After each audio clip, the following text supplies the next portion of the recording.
Bonjour à tous, aujourd'hui on va suivre un tutoriel pour remplacer l'écran complet sur l'iPhone 8 Plus. Donc il s'agit de l'écran complet préassemblé avec toutes les nappes excepté la nappe du bouton Home. On va vous expliquer pourquoi dans le tutoriel. Le produit vous sera livré avec le patron d'aide au montage qui va vous aider à repositionner les vis et les éléments que l'on va enlever durant cette réparation. N'oubliez pas de commander le kit d'outils spécial iPhone 8 Plus, il est en vente sur le site à partir de 7,90 €. Vous retrouverez également le kit de réparation qui comprend en plus de l'écran complet, le kit d'outils, le joint d'étanchéité et enfin le patron en version adhésif. En commandant ces pièces sur notre site, vous bénéficiez d'une assistance technique gratuite par chat, par téléphone et par email. Et vous bénéficiez également de 10% de remise avec le code YouTube. C'est une réparation qui est assez facile, la difficulté est notée 2 sur 5 et il faut compter environ 20 minutes pour remplacer l'écran.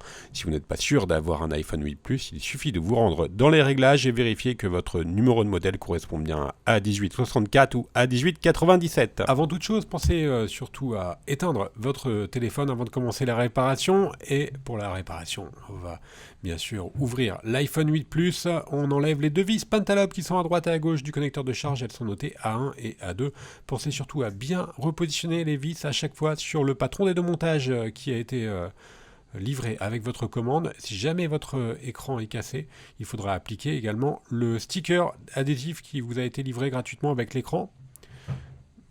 Ensuite, on n'a plus qu'à placer la ventouse juste au-dessus du bouton Home. On va tirer sur la ventouse et on va ainsi créer un jour. On passe le médiateur dans le jour qui a été créé pour tout simplement décoller l'écran du châssis. On le fait à gauche et également à droite. Faites attention à droite de ne pas rentrer le médiateur trop loin derrière l'écran, tout simplement parce que vous avez des nappes qui affleurent sur le côté.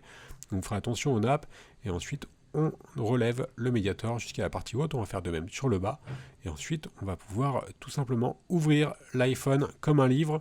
Attention, l'écran est toujours connecté à la carte mère, donc on va déconnecter le bloc écran en commençant par la nappe du tactile et du LCD et également la nappe du bouton Home, ces deux nappes étant maintenues par une plaquette qui elle-même est maintenue par 4 vis qui sont notées de B1 à B4 sur le patron d'aide au montage. Ce sont des vis cruciformes.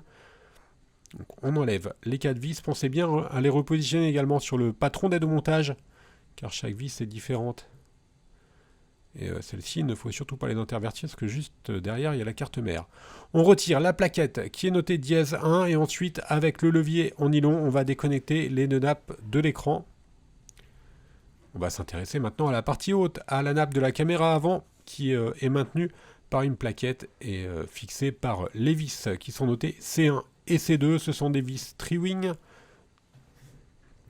Et on enlève ensuite la plaquette métallique qui est notée dièse 2.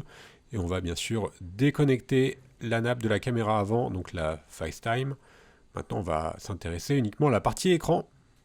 Maintenant, nous allons récupérer la nappe et le bouton Home. Comme je vous l'indiquais, les écrans complets sont livrés sans nappe et sans bouton Home, tout simplement parce que votre bouton Home, il est propriétaire à l'écran d'origine. C'est-à-dire que si vous changez la nappe Home, vous allez perdre la fonction Touch ID. C'est pour cela qu'on est obligé de récupérer la nappe Home sur votre écran d'origine. Donc on enlève les 4 vis qui sont notées de D1 à D4 qui maintiennent la plaquette métallique qui est notée dièse 3. Et ensuite, on va faire un petit arrêt sur image pour vous expliquer comment on va déconnecter la nappe Home. On place le levier en nylon qui vient appuyer sur la nappe et ensuite avec la pincette on va déconnecter la nappe. Voilà. Avec la pincette toujours on va la décoller de l'écran.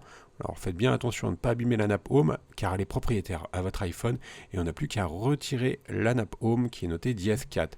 La partie démontage est maintenant terminée. On va passer à la partie remontage. Donc on va bien sûr prendre notre nouvel écran qui est prémonté. On n'a plus qu'à réassembler la nappe Home sur le nouvel écran. Voilà, on vient la repositionner.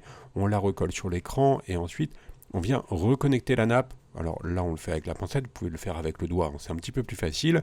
On n'a plus qu'à remettre la plaquette métallique qui est notée dièse 3 et qui est maintenue par les vis qui sont notées de D1 à D4. Ce sont des vis Triwing. Et après, l'écran sera prêt à être repositionné. Voilà pour la dernière vis. Vous pouvez également remettre le joint d'étanchéité sur le châssis du téléphone. Si vous remettez un joint d'étanchéité, il faudra au préalable nettoyer l'ancien joint. C'est un patron, ça se pose très facilement. Et ensuite, on n'a plus qu'à reconnecter, bien sûr, notre écran en commençant par la nappe de la caméra avant. On va reconnecter la nappe. Ensuite, on va positionner simplement la plaquette métallique qui est notée dièse 2 et qui est fixée par les deux vis qui sont notées C1 et C2 sur le patron des deux montages. Ensuite, on n'a plus qu'à reconnecter les deux nappes de l'écran, remettre la plaquette métallique qui est notée dièse 1, et enfin les 4 vis notées de B1 à B4. Alors attention, ces vis-là, il ne faut surtout pas les intervertir. Logiquement, ça ne pose pas de problème. Le patron papier est prévu pour cela. Voilà, pour la dernière vis. Et après, on n'a plus qu'à simplement refermer l'iPhone.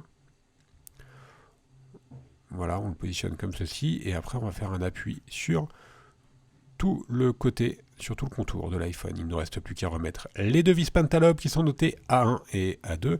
Et la réparation est maintenant terminée. Vous retrouverez en commentaire de la vidéo les liens directs vers les produits. N'oubliez pas que vous bénéficiez de 10% de remise avec le code YouTube. Merci à tous d'avoir suivi ce tutoriel et n'hésitez pas à nous suivre sur les différents réseaux sociaux.